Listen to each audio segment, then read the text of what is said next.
Thank you for the opportunity to present today. I am Achint Varia, founder of Industrility, located in London, and we are very much a digital twin company helping industrial machine manufacturers improve their after-sales revenue. After-sales being, one of the most important part of any manufacturing business, and so we help them scale digital twin at scale across various asset classes.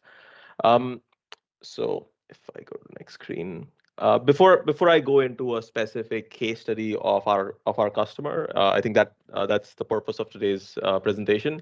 Let me just explain what do we mean by operational digital twin. For us, digital twin is not just a 3D representation of a machine. It is for every serial number that is in the field, all the information about that machine is in one place. So the documents, the parts bill of materials, the maintenance information, any sensor data, any IoT data, warranty information, all of that coming in one place. And that drives two things: information liquidity, so driving better data transparency across its customer base as well as the manufacturers, and better sustainable, more safer, more efficiency through the operations. Think why would we do that? So think of your day-to-day experiences of Tesla having my Tesla, Dyson has my Dyson, BMW has my BMW, and everything about that car, about that equipment is in one place. And so that is the white label experience that we are offering at scale across various asset classes. So think of, we've got customers in the boiler industry, 60,000 industrial boilers, all digital twins available to their customers, 20,000 compressors, asphalt plants, so all types of assets. But for today, we're going to talk about one of our customers. They are not able to present today, so I'm going to present on their behalf. PDC Machines. They are one of the leading hydrogen fueling stations and hydrogen compressors. So in the green economy, a very sophisticated product, custom engineered products, and their key challenge was, with new equipment comes, faults which were difficult to identify. Uptime was one of the key drivers for them. Ease of doing business, as they did their business through partners, that was important, and being more proactive from a service perspective. So those were some of the key aspects that they wanted to improve in their business. And so what we enabled is, like that my Tesla example, we enable my PDC machines, and then everything about that equipment is in one place. So their parts bill of materials, service, asset timeline, all from a QR code. So a customer can walk up to that machine, scan a QR code, and get essentially a co-pilot for that machine in one place. As we go into the MyPDC machines, you can see this is the kind of experience that you'd have, including a 3D representation of that specific serial number. So each of these equipment is custom engineered products. And so a 3D representation of that serial number is available for visually identifying the parts and ordering. And why is that important? I'll come to that just in a second. But I'll show you a quick demo. I'm not able to show you my PDC machines because that's customer data, and so I'll show you a generic example. In their case, parts identification sometimes could take 4 days, and now if for 4 days the machine was down, that means they could not dispense hydrogen, and that means the revenue for their customers as well as their machine was down. And so we are now, through my PDC machines, they're able to look at the compressor, identify their specific serial number and their specific parts very, very easily. It's also able to identify which parts are expired. So a filter can be expired, a valve can be, 3 years old and hence needs to be changed. Visually identify it, subscribe to it, add to a cart, and then complete the order. In the industrial space, the people who are able to get a quote fast and convert the order, they get the order the fastest. And so changing this experience from 4 days to 4 minutes, that was transformational, and they are able to improve the parts conversion rate. Similarly, service is very, very important, where this equipment is part of a large system, and they are able to see the whole installation in one place. And then as they go to that site, even before they go to that site, they're able to see what that site is, how is it structured, what parts to take, how to service it. And again, they are able to offer that Google type experience.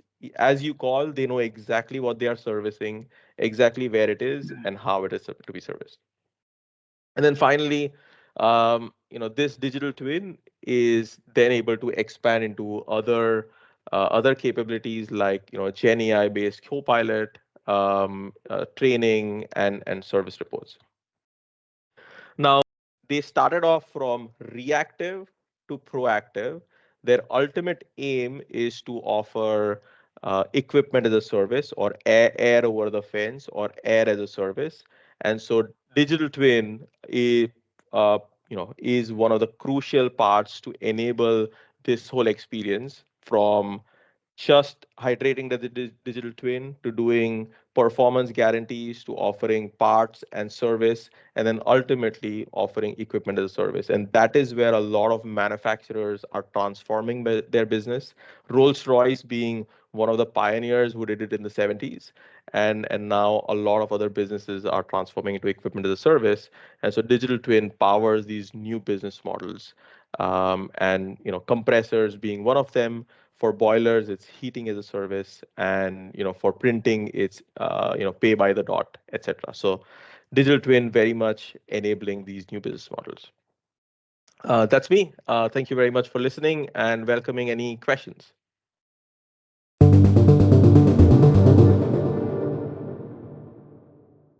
Achint, our next question is for you. Is understand information across the whole life cycle is difficult. What data models are you using to manage this complexity? Do you have any key foundation models, or lots of different ones?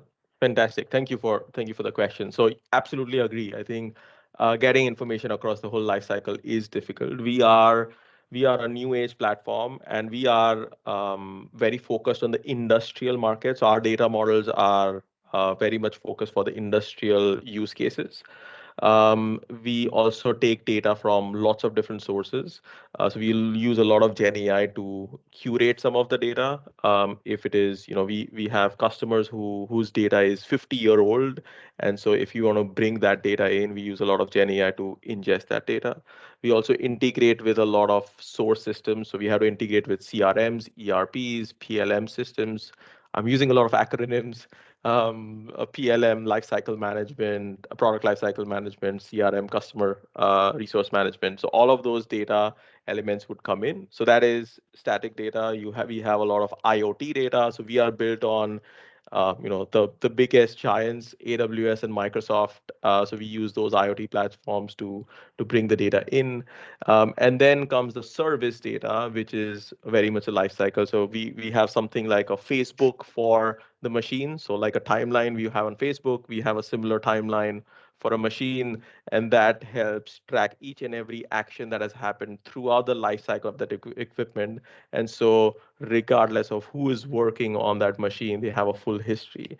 And so we bring all of that and keep hydrating the digital twin over a period of time. There will be gaps at certain points, but the more data you have, the more complete picture of that machine you'd get. Another question here is, what communication protocols do you use? Are they being built up on request response protocols to the equipment?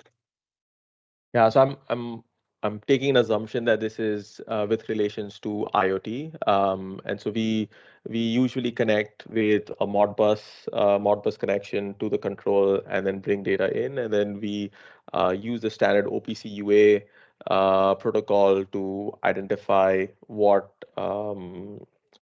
sensor informations and at what frequency they are coming in. So for one of our customers, we receive high frequency data, data coming in every 10 seconds throughout for the whole every day, and then we are ingesting all of that, creating a sensor graph, and then based on that, we have rules engine which creates an alerts and creates the predictive maintenance.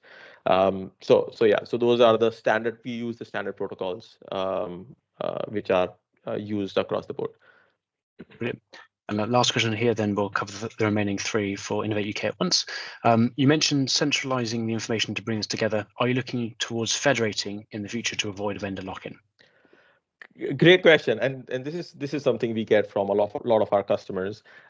In fact, we are more of a collect or connect versus collect. So we don't take all of this information. We connect to lots of systems and bring data in. So that's one. And second, I think the risk of vendor lock is less because we are built on AWS and Azure, whereas what we are seeing a lot of customers do is they are trying to build a team of 5-10 people, and that is a bigger lock of knowledge and specific skill set, which is more difficult to break through versus a vendor here is easier to disrupt. So in our experience, I think that is a better journey to take than locking yourself to a specific skill set.